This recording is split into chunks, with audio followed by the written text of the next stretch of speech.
থামেন, আর কয়েকদিন পরে লঞ্চ হতে যাচ্ছে মার্কেটে সবচাইতে হাইপে থাকা একটা good looking balance smartphone itel S25। দামও আপনার সাধ্যের মধ্যেই থাকছে। যতটুকু জানা গেছে এই ফোনের দাম হতে যাচ্ছে আন্ডার 15K মধ্যে, আর এই দামে পাচ্ছেন AMOLED ডিসপ্লে, থাকছে আন্ডার ডিসপ্লে ফিঙ্গারপ্রিন্ট স্ক্যানার, সেই সাথে এই ফোনের ফ্রন্ট সেলফি ক্যামেরাটা 32 মেগাপিক্সেলের। সো আজকের ভিডিওতে এই ফোন সম্পর্কে কিছুটা আইডিয়া দেওয়ার চেষ্টা করব, যেন এই ফোন কেনার আগে সঠিক গাইডলাইনটাই আর কি পান। তো এটাই হচ্ছে itel S25। ফোনটা পাওয়া যাবে মোট 3টি কালার ভেরিয়েন্টে, ব্ল্যাক, গ্রিন এবং গোল্ডেন।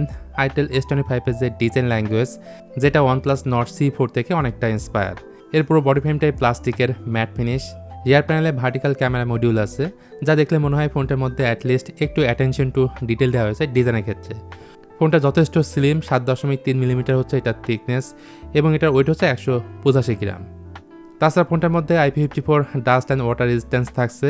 এমনিতে ফোনটার উপর দিকে সম্পূর্ণ ফাঁকা, আরেক সাইডে power button and volume rocker আছে। নিচে আছে একটা type C port, speaker grille, 3.5 millimetre headphone jack এবং প্রাইমারি মাইক্রোফোন। বাম দিকে আছে সিম কার্ড ট্রে, যেখানে দুটি ন্যানো সিম কার্ড ও একটি মেমোরি কার্ড ইউজ করতে পারবেন। সো কস্ট কাটিংয়ের জন্য এই ফোনটিতে দেওয়া হয়নি দুইটি জিনিস, একটি হচ্ছে ডুয়েল স্পিকার এবং অন্যটা নয়েজ ক্যান্সেলেশন মাইক। 6.78 ইঞ্চের একটা AMOLED প্যানেল এটি, যেটা রেজলিউশন 2436x1080 বা ফুল এইচডি প্লাস বলতে পারেন।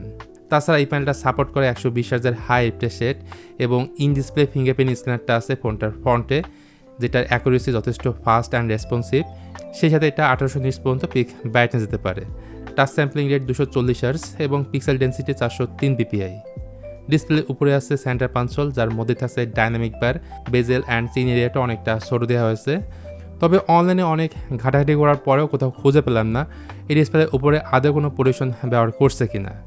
এই ডিসপ্লের আরেকটা ভালো দিক হচ্ছে ওয়াইড অন এলনের সাপোর্ট থাকছে, সো প্রাইম বা নেটফ্লিক্সে ফুল এইচডিতে ভিডিও দেখতে পারবেন। এছাড়া কালার গামুটের ক্ষেত্রে এতে 100% DCI P3 সাপোর্ট থাকছে, মানে অনেকটা অ্যাকুরেট কালারটা এখানে পাওয়া যাবে। ইভেন হাত ভেজা থাকলে বা ডিসপ্লের উপরে পানি জাতীয় কোনো কিছু পড়লেও টাচের ক্ষেত্রে কোনো ধরনের সমস্যা হবে না, কেননা এখানে আছে ওয়েট টাচ নামে চমৎকার একটা ফিচার। সব মিলে এই ডিসপ্লেটা বাজেট বিবেচনায় আমার কাছে বেশ ভালোই লাগছে। এবার চলেন পেছনে যে এত বড় বড় ক্যামেরা দিচ্ছে তার ব্যাপারে একটু ইন ডিটেলে আলোচনা করি। এর প্রাইমারি ক্যামেরাটা হচ্ছে 50 মেগাপিক্সেল, যেটার অ্যাপারচার 1.6 এবং 2 মেগাপিক্সেলের একটা ডামি মানে আছে ম্যাক্রো ক্যামেরা। আর সেলফিতে থাকছে 32 মেগাপিক্সেলের একটা ফ্রন্ট ফেসিং ক্যামেরা। সো আমি বলবো যাদের সেলফি ক্যামেরাটা অনেক বেশি ইম্পর্টেন্ট, তাদের ক্ষেত্রে ফ্রন্ট ক্যামেরাটা অনেক ভালো আউটপুট দিবে, ডিটেলও ভালো ধরে রাখতে পারে। পাশাপাশি লো লাইটে ছবি তোলার জন্য সামনে পেছনে দুই দিকে থাকছে ডুয়েল LED ফ্ল্যাশ লাইট। আর ভিডিওর ক্ষেত্রে এই ফোনটার বোথ ক্যামেরা দিয়ে, অর্থাৎ সামনে এবং পেছনে ক্যামেরা দিয়ে ভিডিও রেকর্ড করা যায় সর্বোচ্চ 2K 30 fps-এ। চলুন তাহলে দেখে আসি এই ফোনটার রিয়ার ক্যামেরা দিয়ে তোলা কিছু ফটো স্যাম্পল, তাহলে আপনি বিষয়টা আরও ক্লিয়ার বুঝতে পারবেন।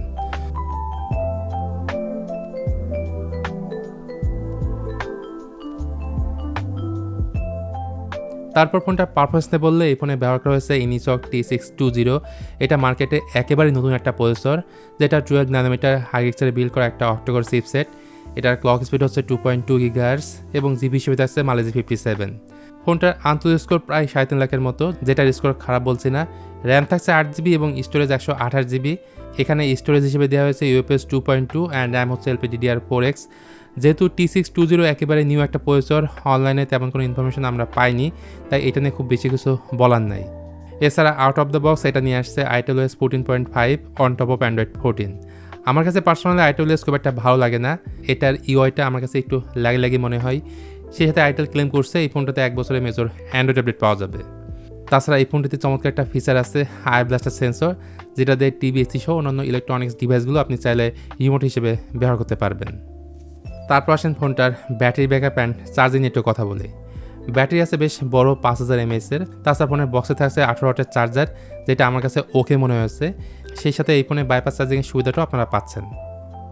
সব মিলে 15,000 টাকার আশেপাশে যদি এই ফোনটা লঞ্চ হয়, তাহলে আমি বলবো itel S25 ভালো একটা ডিল হবে। এমনিতে ফোনের ডিজাইন ভালো, ডিসপ্লেটাও ভালো এবং ভালো ছিল ফোনটার ক্যামেরা সেটা।